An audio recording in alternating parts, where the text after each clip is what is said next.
Well, good afternoon, and I am coming to you from Entebbe municipality here in Wakiso district. And of course, we know that the teachers' strike, as declared by the Uganda National Teachers Union, has entered day 2. And from what we saw yesterday, of course, many parts of the country, let me say, the far parts of the country, many of them, our teachers taking part not to step in class and attend to the learners. But some of the schools here in the central, defying, I can say, because we saw many schools where teachers were going to attend to the learners. And it's not an exception of Entebbe. Like, I've been moving to different schools, let me say, right from yesterday, and the business is as usual. I have just been to Lake Victoria Primary School. There is Shangja Model Primary School.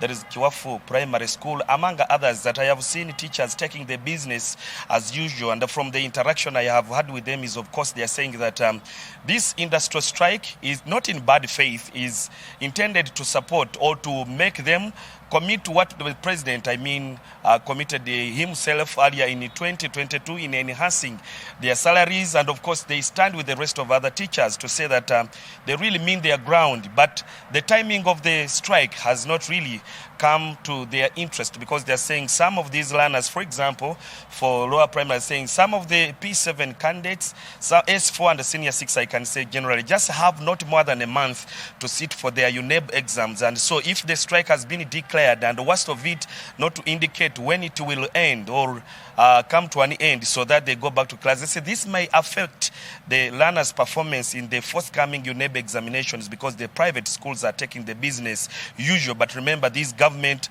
learners or public schools will also have to compete against them. So they say, even if they declare the strike come to an end, but the time lost may not be recovered, because like I earlier said, this is a short time. And they're saying that also the engagement with UNAT has not been really through the proper channels, that they have to engage all the teachers to come to an agreement of having this strike go on.